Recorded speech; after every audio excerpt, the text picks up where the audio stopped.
यानंतर आदरणीय जाधव साहेबांनी सादर करावी. हे पहा, जीवन जगत असताना दोघांना आयुष्यात कधी विसरू नका. नीट लक्षात ठेवा. जर ताट बसा कारण भाषणाला आम्ही नाही परत. एक, ज्या शेतकऱ्यानं धान्य पिकवलं, उन्हातानात राबून जेवण त्यांच्यामुळे लक्षात ठेवा. म्हणून जेवणाच्या अगोदर त्या शेतकऱ्याला कधी विसरू नका. आणि ज्याच्यामुळं आपण सुखानं झोप घेतो, जे सैनिक सीमेवरती रात्रंदिवस पहारा करतात, त्या सैनिकाला कधी आयुष्यात विसरू नका. या ठिकाणी मी माझी कविता, पहिली कविता होती बाप गेला कुठं दुष्काळामुळं, पण परत आल्यानंतर त्या बापाचा मुलगा काय म्हणतोय मी लक्षात ठेव. तो बाप परत आलाय, पाऊस पडलाय, पण पाऊस पडल्यानंतर त्या मुलानं शेती केली आणि शेती केल्यानंतर तो ठामपणे म्हणतो. त्याच्या अगोदर 2 वळी घेतो नांगरे सर मी अभंगाच्या. एक वेळ करी या दुःख वेगळे, एक वेळ करी या दुःख वेगळे, दुरितांत जाळे उगवणी, दुरितांत जाळे उगवणी, आठवीन पाय हा माझा नवस, रात्री दिवस पांडुरंगा, रात्री दिवस पांडुरंगा, रात्री दिवस पांडुरंगा,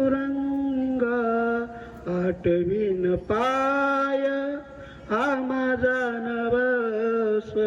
तो शेतकऱ्याचा परत आलेला मुलगा म्हणतो, देवा किती जरी मला संकट आलं तरी मी तुला सोडणार नाही, पण शेती करताना काय शब्द आहेत ते नीट ऐका. शेतकऱ्याचा मी पोर नसे मजला घोर. बघा त्याच बापाचा मुलगा काय म्हणतो. शेतकऱ्याचा मी पोर नसे मजला घोर, माती संगे झुंज आमची, आंघोळ होज घामाची, आंघोळ होज घामाची. नाय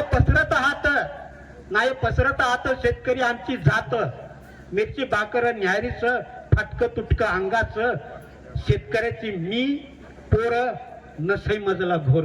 अरे शेतकरी असा पाहिजे, नाही कोणा पुढे हात पसरण. आणि शेतकऱ्याला हात पसरायची गरजच काय. अरे जो सोनं पिकवतो त्याला सोनं घ्यायची परत गरज आहे का.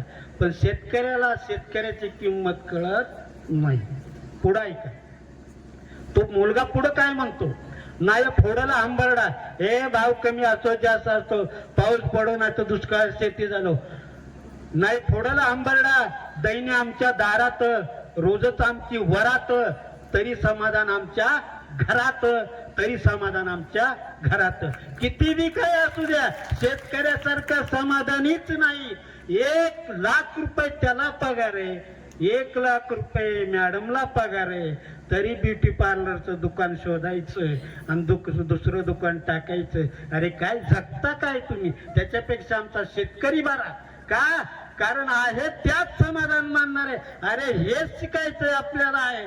म्हणून मी अभंग म्हणला, देवा तुम्हाला मी विसरणार नाही का, कारण देवाला विसरून जगचाल एक सेकंद सुद्धा नाही ते पुढचं बोलणार नाही. पुढं, शेतकऱ्याचा मी पोर नसे मजला घोर, पिकवून शेतात मोती, घास देतो जगाला. बघा घरासाठी काय, घराला किती लागतं. 10 लिटर दूध आहे, घरात अर्धा लिटर. बघा दुपारी गेलं तर त्याच्या घरी दूध नसतंय का, जगाचा पोशिंदा. पुढं, तुटकी माझी झोपडी, काय 7 मजली नाहीये, फाटकं आमचं नशीब असू द्या, मोठ्या मनाचा शेतकरी, कोपे काढत तयावरी. अरे शेतकऱ्याचा कोण वैरी नाही. अरे पाऊस आजच्या 20 वर्षात पडला नव्हता, तेवढा पाऊस गेल्या वेळेस पडला, तरी शेतकऱ्याच्या घरी जाऊन बघा ताट मान्यानं उभा आहे का नाही. कोपे काळ तयावरी बायका पोरं घरी समजा शेतकऱ्यावर कधी कधी वेळ येते आणि जातो देवा घरी. कधी कधी ते बोलू नये, शेतकरी आत्महत्या करतात तेही घेतले याच्यामध्ये. 4 दिवसाचं वारं सारं होतं गार, नाही करत आमचा कुणी गोर, नाही करत आमचा कुणी गोर, शेतकऱ्याचा मी पोर नसे मजला घोर, शेतकऱ्याचा मी पोर नसे मजला घोर. धन्यवाद धन्यवाद धन्यवाद. रामकृष्ण हरी. धन्यवाद गुरु. बघा, जाधव सरांची कविता ऐकल्यावर आपल्याला एकतर वर्गात बसल्याचं फील येतं. मलाही वाटतं कधी कधी मला शिकवायला नव्हते जाधव सर, तुम्हाला असतील शिकवायला. म्हणजे सर कसं ताला सुरात कविता म्हणतात, आणि खरंच आहे विद्यार्थी मित्रांनो, कविता ही ताला सुरातच म्हटली पाहिजे.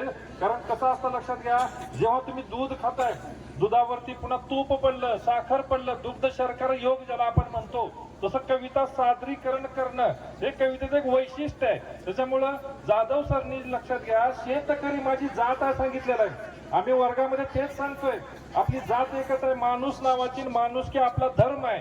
सरांनी सांगितलं माझी जात आहे शेतकरी, आणि सर 100% खरं आहे. आज आम्ही वृद्धाश्रम पाहतो पंढरपूरला, लक्षात घ्या, पंढरपूरला वृद्धाश्रम आहे. कशाला? आपल्या रोपडे बारलोणी रस्त्यावर एक वृद्धाश्रमचा बोर्ड दिसला की काळी सर करतं. आपल्याही भागात वृद्धाश्रम झाला इकडं, कुठं? रोपडे तो कुर्डवाडीला जाताना डाव्या बाजूला, म्हणजे परंड्याच्या बाजूला एक दिसतो आम्हाला त्या ठिकाणी. मग असे वृद्धाश्रम दिसल्यावर वाईट वाटतं. विद्यार्थी मित्रांनो, या वृद्धाश्रमात शेतकरी एकही नसतो, शेतकऱ्याचे आई वडील एकही नसतात.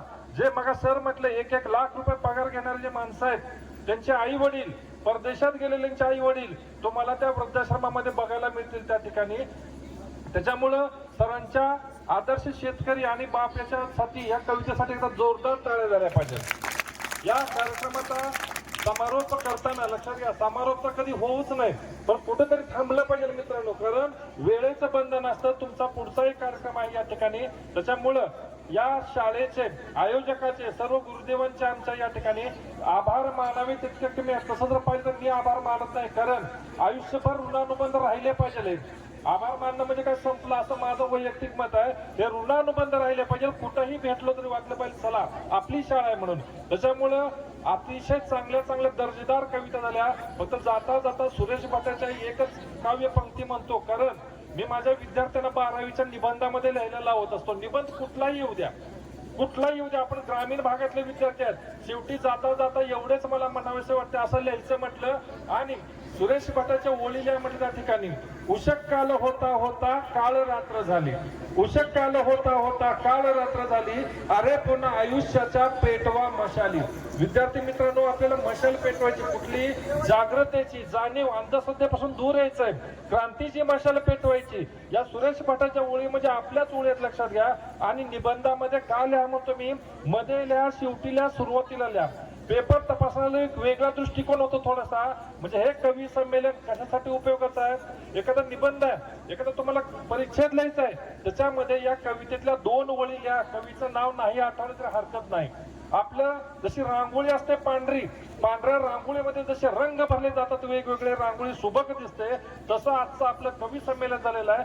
सगळे विषय झाले, आई झालं, बाप झालं, शेतकरी झालं, प्रेयसी झाली, विद्यार्थी मित्र, आपला छोटा मित्र काकडे, लक्षात घ्या, त्यानं विद्यार्थी मित्रावर कविता केली. म्हणजे एकापेक्षा एक दर्जेदार असं लक्षात राहण्यासारखं हे कवी संमेलन झालेलं आहे. लवकरच सर याच्यावरती 1-2-4 दिवसात मी लेख लिहितोय सर. प्रत्येक कवीने काय काय मानल्याने आयोजकाचे आभार मानावे तितके कमी आहेत. त्याच्यामुळं या ठिकाणी आमचे मित्र पत्रकार काकडे साहेब या ठिकाणी हजर राहिले. खरं म्हणजे सर इतकं भारी वाटलं की ग्रामस्थ किती जागरूक आहेत. म्हणजे त्याच्यामुळं त्यांना मी या ठिकाणी बोलण्याची विनंती करतो.